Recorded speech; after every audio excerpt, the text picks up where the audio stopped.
डा राजेश ने जब ताड़ लिया कि सबिता उसकी इच्छा का विरोध नहीं करेगी तो एक दिन उसने सबिता को शादी करने का झांसा देकर उसके साथ शारीरिक संबंध बना लिया। उस दिन के बाद सबिता के प्रति डा राजेश का व्यवहार एकदम बदल गया। सबिता की उम्र 24 साल थी। सामान्य कदकाठी की सबिता देखने में सुंदर होने के साथ पढ़ने लिखने में भी होशियार थी। चूंकि उसके घर की माली हालत अच्छी नहीं थी, इसलिए पिछले 2 सालों से वह फैमिली दंत चिकित्सालय में अटेंडेंट की नौकरी कर रही थी। सतना के धावरी स्थित कलेक्ट्रेट रोड पर यह दंत चिकित्सालय डा राजेश त्रिपाठी का था। सबिता का घर मल्लाह मोहल्ले में था। वह हर रोज सुबह 8 बजे घर से क्लिनिक के लिए निकल जाती थी और पेशेंट देखने में डा राजेश की मदद करती थी। दोपहर में वह लंच करने के लिए घर लौटती। लंच के बाद फिर वापस क्लिनिक में लौट आती थी। रात के 8 बजे डा राजेश त्रिपाठी क्लिनिक बंद करके कार से पहले सबिता को उसके घर के पास छोड़ता फिर अपने घर जाता था। ये सबिता की रोज की दिनचर्या थी। नौकरी में अपना अधिकतर समय देने के बाद भी सबिता पढ़ाई के लिए समय निकाल लेती थी। उसका सपना एलएलबी करके वकील बनने का था। वह एक प्राइवेट कॉलेज से एलएलबी कर रही थी। चूंकि घर की हालत सही न होने के कारण वह अपनी पढ़ाई के खर्चों को पूरा करने में असमर्थ थी, इसलिए पिछले 2 सालों से इस क्लिनिक में नौकरी कर रही थी। वह अपने काम से खुश थी और जिंदगी सामान्य ढर्रे पर चल रही थी। वह रोज की तरह घर से ड्यूटी पर गई थी। दोपहर के समय वह घर आए और लंच करके वापस ड्यूटी पर लौट गई। उस रात 9 बजे तक वह घर नहीं लौटी तो उसके पिता रामनरेश केवट और मां रमरतिया की आंखों में परेशानियों के बादल घुमड़ने लगे। उसका मोबाइल फोन भी स्विच्ड ऑफ था। उनके मन में तरह तरह के बुरे ख्याल आ रहे थे। रात भर इंतजार के बाद सुबह भी सबिता घर नहीं लौटी तो क्लिनिक खुलने के समय दोनों डॉक्टर से मिलने उसके क्लिनिक जा पहुंचे। डा राजेश क्लिनिक में पेशेंट देख रहे थे। बुरी तरह परेशान रामनरेश केवट ने जब डा राजेश से बेटी के बारे में पूछा तो उसने सबिता के घर नहीं पहुंचने पर हैरानी जाहिर करते हुए कहा कि कल शाम सबिता ने उससे पगार के 6,000 रुपए लिए और कुछ जरूरी काम से बाहर जाने की बात कहकर चली गई थी। लगता है उसने कहीं दूसरी जगह काम पकड़ लिया है। चिंता न करो, वह कुछ दिनों में खुद ही घर लौट आएगी। रामनरेश और रमरतिया वहां से घर लौट आए और बार बार सबिता के मोबाइल पर कॉल कर उससे संपर्क साधने का प्रयास करते रहे, लेकिन बीती रात से ही उसका मोबाइल स्विच्ड ऑफ आ रहा था। रामनरेश ने अपने सभी रिश्तेदारों से फोन कर पूछा, लेकिन निराशा ही हाथ लगी। बाद में रामनरेश ने फिर डा राजेश त्रिपाठी से सबिता के बारे में पूछा तो उसने बताया कि सबिता ने उसके यहां से नौकरी छोड़ दी है। वह तुम लोगों से नाराज है और किसी दूसरी जगह पर कमरा लेकर रहने लगी है। उसने अपना फोन नंबर भी बदल लिया है। सबिता ने कहां पर कमरा लिया है इसकी जानकारी उसे नहीं है। बेटी के अलग रहने की बात रामनरेश और रमरतिया के गले से नहीं उतरी। फिर भी उन्होंने बेटी की तलाश में शहर का चप्पा चप्पा छान मारा, लेकिन वह उसका पता लगाने में नाकामयाब रहे। किसी की समझ में नहीं आ रहा था कि उसे जमीन निगल गई या आसमान खा गया। दरअसल सबिता के माता पिता को ऐसा लग रहा था जैसे डॉक्टर को सबिता के बारे में जानकारी है और वह शायद बाद में सबिता के बारे उन्हें बता देगा। सबिता की तलाश करते करते 1.5 महीने गुजर जाने के बाद भी जब उसका पता नहीं चला तो रमरतिया ने 1 फरवरी 2021 को धवारी की सिटी कोतवाली में बेटी की गुमशुदगी दर्ज करा दी और पुलिस अधिकारियों से उसे तलाश करने की गुहार लगाई। सिटी कोतवाली इंस्पेक्टर रचना द्विवेदी ने 24 वर्षीय युवती सबिता के गायब होने के मामले को गंभीरता से लिया। वह इसकी जांच में जुट गईं। इंस्पेक्टर रचना द्विवेदी ने सबिता के माता पिता से उसके गायब होने के बारे में विस्तार से पूछताछ की तो उन्होंने बताया कि 14 दिसंबर की सुबह सबिता डा राजेश के क्लिनिक में ड्यूटी पर गई थी, जहां डॉक्टर के अनुसार उसने शाम तक ड्यूटी की। इसके बाद वह डॉक्टर से 6,000 रुपये लेने के बाद कहीं दूसरी जगह रहने चली गई। उसने अपना मोबाइल नंबर भी बदल लिया था। ये जानकारी मिलने के बाद इंस्पेक्टर रचना द्विवेदी ने डा राजेश त्रिपाठी को कोतवाली बुलाकर उससे सबिता के बारे में पूछताछ की। थोड़ी पूछताछ के बाद डा राजेश को घर जाने की इजाजत मिल गई, लेकिन डॉक्टर के बार बार बदले बयानों को लेकर इंस्पेक्टर रचना द्विवेदी को उस पर संदेह हो गया था। उन्होंने डा राजेश त्रिपाठी और सबिता के मोबाइल नंबर की कॉल डिटेल्स निकलवाकर देखी तो पता चला कि सबिता ने आखिरी बार 14 दिसंबर को डा राजेश त्रिपाठी से 750 सेकंड बातें की थीं। इसके बाद उसका मोबाइल स्विच्ड ऑफ हो गया था, जो फिर ऑन नहीं हुआ था। इसका मतलब था कि सबिता के गायब होने का राज डा राजेश को मालूम था। इंस्पेक्टर रचना द्विवेदी ने डा राजेश त्रिपाठी को दोबारा थाने बुलाकर मनोवैज्ञानिक तरीके से कुरेदना शुरू किया तो वह ज्यादा देर तक नहीं टिक सका। उसने सबिता के बारे में जो कुछ बताया उसे सुनकर रचना द्विवेदी आश्चर्यचकित रह गईं। उसने बताया कि दरअसल सबिता का कत्ल हो चुका है और उसकी लाश एक गड्ढे में दबा दी गई थी। कत्ल की बात पता चलते ही इंस्पेक्टर रचना द्विवेदी ने राजेश को गिरफ्तार कर लिया और इसकी सूचना सतना के एसपी सिटी विजय प्रताप सिंह को दी।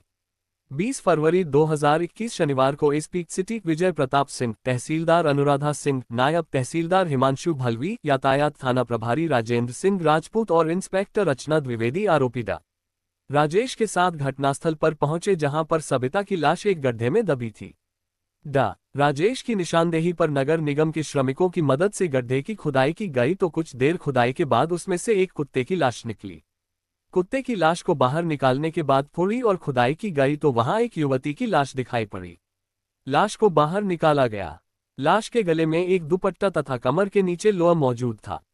रामनरेश केवट और उसकी पत्नी रमृतिया को लाश दिखाई गई तो दोनों ने कपड़ों के आधार पर उसकी पहचान अपनी बेटी सबिता के रूप में की। शिनाख्त हो जाने के बाद लाश पोस्टमार्टम के लिए भेज दी गई। राजेश के बयान और पुलिस की तहकीकात के आधार पर सबिता हत्याकांड के पीछे एक सनसनीखेज कहानी उभरकर सामने आई। सतना के धावरी इलाके में चांदमारी रोड, मंगल भवन के पीछे अंग्रेजी के शिक्षक नरेंद्र त्रिपाठी अपने परिवार के साथ रहते थे। वह राजकीय कन्या विद्यालय धावरी में नौकरी करते हैं। उनके 2 बेटे हैं।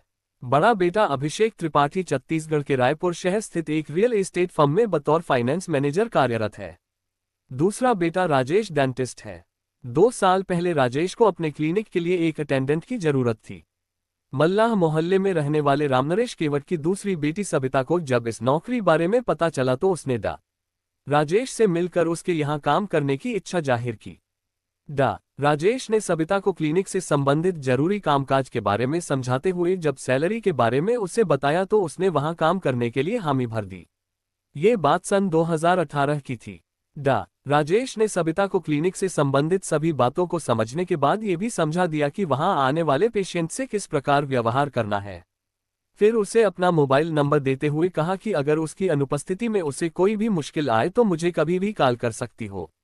उसी समय सबिता और राजेश ने अपने अपने मोबाइल में एक दूसरे के नंबर सेव कर लिए। सबिता तेजतर्रार युवती थी। थोड़े ही दिनों में वह सारा काम सीख गई। उसकी कुशलता देखकर राजेश भी खुश हुआ। सबिता यहाँ काम पाकर पूरी तरह संतुष्ट थी, क्योंकि उसके प्रति डॉक्टर का व्यवहार ठीक था। वह वेतन भी टाइम से दे देता था।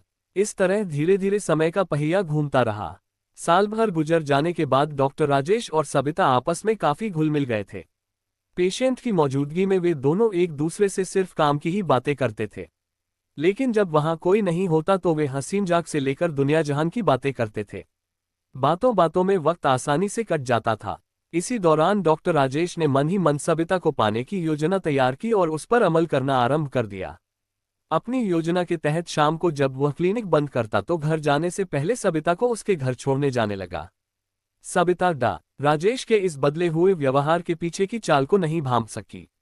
उसने सोचा कि राजेश खुश होकर उसकी मदद कर रहे हैं। कभी कभार वह सबिता को घर छोड़ने से पहले किसी होटल या रेस्टोरेंट में ले जाता जहां खाने के दौरान वह सबिता का दिल जीतने की कोशिश करता था। सबिता एक गरीब परिवार से ताल्लुक रखती थी। जल्द ही वह उसकी बातों में आ गई। राजेश ने जब ताड़ लिया कि सबिता उसकी इच्छा का विरोध नहीं करेगी तो एक दिन उसने सबिता को शादी करने का झांसा देकर उसके साथ शारीरिक संबंध बना लिया। उस दिन के बाद सबिता के प्रति राजेश का व्यवहार एकदम बदल गया। सबिता को खुश रखने के लिए वह उसे महंगे तोहफे आदि देता रहता था, ताकि उसकी जिस्मानी जरूरतों को पूरा करने में सबिता आनाकानी न करे। अलबत्ता एक दिन सबिता ने अपनी बड़ी बहन को राजेश से अपने अफेयर की बात बता दी और यह भी कहा कि कुछ दिनों के बाद डॉक्टर उससे शादी कर लेगा। इस पर उसकी बहन ने उसे समझाते हुए कहा भी कि अमीर लोग गरीब घर की लड़की से शादी करने की बात अपना मतलब निकालने के लिए करते हैं। कहीं तुम आगे चलकर ठगी न जाओ, इसलिए जितनी जल्दी हो सके शादी कर लो। बहन की बात सुनकर सबिता ने उसे जवाब दिया कि उसका प्यार इतना कच्चा नहीं है कि डॉक्टर उससे शादी का बहाना कर आसानी से अपना मुंह फेर ले। उस वक्त कहने के लिए तो सबिता ने बड़े ही आत्मविश्वास के साथ अपनी बड़ी बहन को जवाब दे दिया, लेकिन उसी दिन उसने मन में ठान लिया कि वह डॉक्टर से जल्द शादी करने को कहेगी। इसके बाद जब भी राजेश सबिता को शारीरिक संबंध बनाने के लिए राजी करने की कोशिश करता तो वह उससे पहले शादी करने की बात करती। इतना ही नहीं, जब भी दोनों क्लिनिक में अकेले होते वह उससे शादी करने का दबाव डालना शुरू कर देती थी। राजेश एक बड़े परिवार से ताल्लुक रखता था। समाज में उसकी अपनी अच्छी खासी हैसियत थी। उसने तो केवल सबिता के साथ मौजमस्ती करने के लिए उससे शादी की बात कही थी। वास्तव में उसने दिल से कभी सबिता से शादी के बारे में सोचा तक नहीं था। इसलिए जब सबिता ने उस पर शादी का अधिक दबाव बनाना शुरू किया तो 14 दिसंबर 2020 को राजेश ने बात बढ़ जाने पर सबिता की गला घोंटकर हत्या कर दी। उस समय क्लिनिक में उन दोनों के सिवा कोई नहीं था। सबिता की हत्या करने के बाद राजेश ने उसकी लाश एक बोरी में डालकर क्लिनिक के अंदर ही एक कोने में रख दी। अगले दिन वह क्लिनिक में पेशेंट का इलाज करते हुए मन ही मन सबिता की लाश को ठिकाने लगाने की तरकीब सोचता रहा। दोपहर के बाद उसने कुछ मजदूरों को बुलाया और क्लिनिक के पीछे बारिश का गंदा पानी जमा करने की बात कहकर एक 6 फुट गहरा गड्ढा खुदवाया। रात को उसने सबिता की लाश गड्ढे में डालकर उसके ऊपर नमक डाला, फिर उस पर थोड़ी मिट्टी डाल दी। इसके बाद कहीं से उसने एक कुत्ते की लाश का इंतजाम किया। कुत्ते की लाश को उसी गड्ढे में डालने के बाद उसने उसके ऊपर अच्छी तरह मिट्टी भर दी। कुत्ते की लाश गड्ढे में इसलिए डाली गई कि ताकि सबिता की लाश की बदबू आसपास फैलने पर अगर लोग बदबू उठने का कारण पूछे तो वह सबको बता सके कि वहां कुत्ते की लाश दबाई गई है। इस तरह सबिता की लाश इस गड्ढे में दबी होने की बात उजागर नहीं होगी। लेकिन पुलिस को सबिता की अंतिम काल और उसके मोबाइल फोन की लोकेशन के आधार पर राजेश के ऊपर शक हो गया। जब उससे थोड़ी सख्ती बरती गई तो उसने सारा सच उगल दिया। सबिता की लाश का डीएनए टेस्ट कराने के लिए सैंपल भी सुरक्षित रख लिया गया ताकि तय हो सके कि लाश सबिता की ही थी। सबिता की लाश की बरामदगी के बाद इस मामले में हत्या और साजिश की धारा 302, 201 जोड़ दी गई। पुलिस ने राजेश त्रिपाठी से पूछताछ करने के बाद उसे गिरफ्तार कर सतना की अदालत में पेश किया गया, जहां से उसे न्यायिक हिरासत में भेज दिया गया।